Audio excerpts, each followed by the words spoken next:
Hey y'all, welcome back.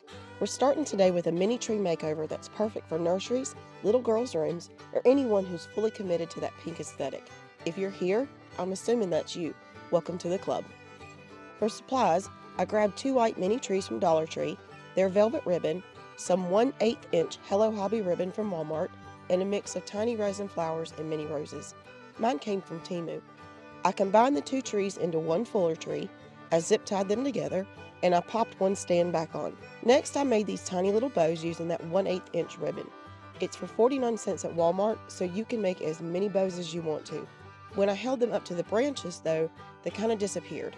So I glued these little tiny resin flowers onto each bow, and it helped them stand out. That little detail, I think, made a big difference.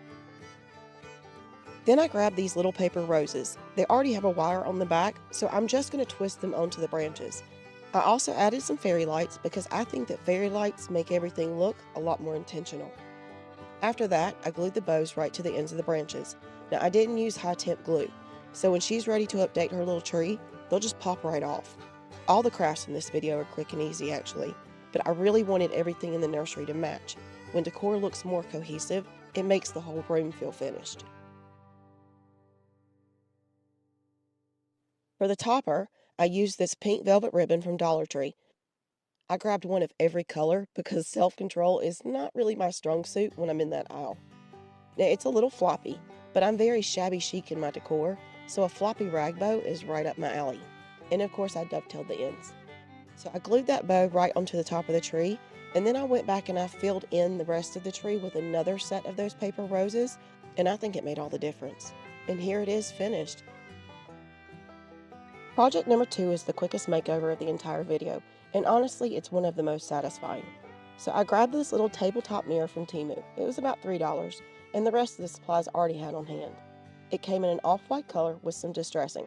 It really was cute, but it wasn't exactly the vibe that I was going for when it came to a nursery. So I painted it in Waverly Ballet Slipper. I sealed it with Mod Podge, and I took my time with the layers. I don't really like drips or paint buildup. The best way I found to avoid this is slow, even coats until you get the coverage you want. It does take a little longer, but I think it's worth it. At first I thought I wanted a double bow on this mirror, so I played around with the pink burlap wired ribbon from Dollar Tree. For the front bow, I used that pink grosgrain ribbon. That's the stuff that has those ridges in it, and it can fray really easily. I zip tied it, but not too tight. When I made the first bow, I cinched that zip tie way too much, and the bow sank in. It didn't look right. So I took it off. Other than painting, this project took about 2 minutes, and the transformation is so worth it. It's soft, it's girly, and it just ties in so perfectly with the rest of that nursery decor. I love it. Project number 3 might just be my favorite this week. I found this little lacy umbrella on Temu. It opens and closes like a real one, and one day it will be perfect for dress up. But for now, we're going to turn it into nursery wall decor. To make it hang on the wall, I zip-tied it closed. Once it's secured, it's not going anywhere. I grabbed one flower pick and some ribbons, and I started making a little bouquet. Nothing fancy, it's just a bigger version of a boutonniere. I zip-tied the stems together twice to keep everything tight. Now, I should have added that zip tie that attaches that bouquet to the umbrella before closing the stems, but I didn't think about it. So I slid it in where I could fit it, and I secured it that way. Crafting is 50% planning, and 50%, well, you gotta find out somehow. Once it was attached, I fluffed everything until it looked right, and then I trimmed that sharp zip tie tail. Those things will cut you if you're not careful. To keep everything consistent with the rest of the nursery decor, I used that same shoestring style bow that I've been using this whole time. But don't worry, I'm definitely going to step away from that bow for a little bit after this. I think I'm ready for something else. I've made more than enough to last me a while. Now, I didn't glue everything directly to the umbrella. Instead, I tied that first white bow to the back, and then I glued those tails to themselves. And it actually stays put pretty well. I might use this again one day. Now, I didn't glue anything directly to the umbrella.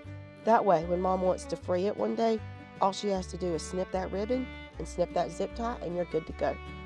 Then I made a second bow. I wrapped the center, and I glued it directly onto the white bow. And this is done. What do y'all think? I love how soft and whimsical it turned out. It's girly without being over the top, and it ties in perfectly with the rest of these projects. We're going to move on to the name sign, and this is going to start with a scrap of wood, my favorite kind. and I knew I wanted the name in a darker vinyl, so I'm going to paint this softer pink.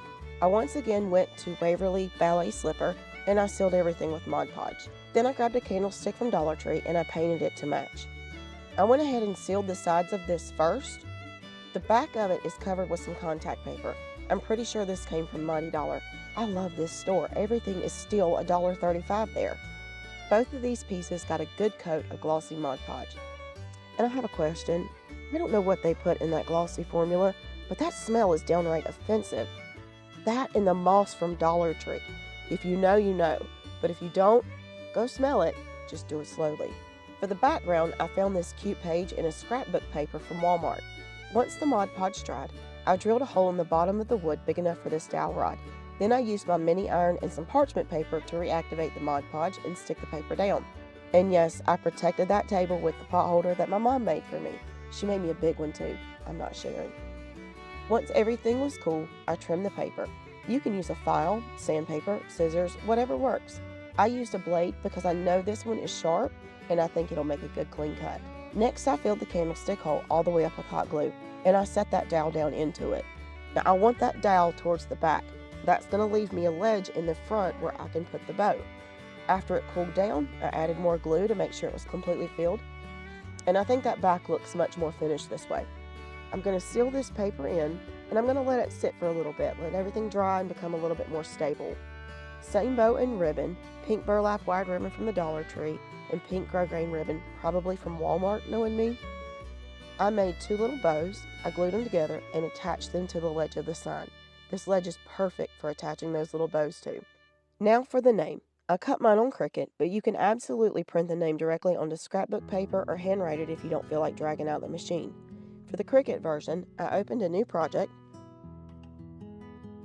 I typed in the name I wanted, went over here to the left to pick a font, and I hit make. Cricut will ask you to save your changes, and that is a good thing. I made sure everything was sitting exactly where I wanted it, and I made sure that the size of my mat was correct. Once that was done, I hit continue. I'm going to follow the prompts, and that machine is going to sense my mat.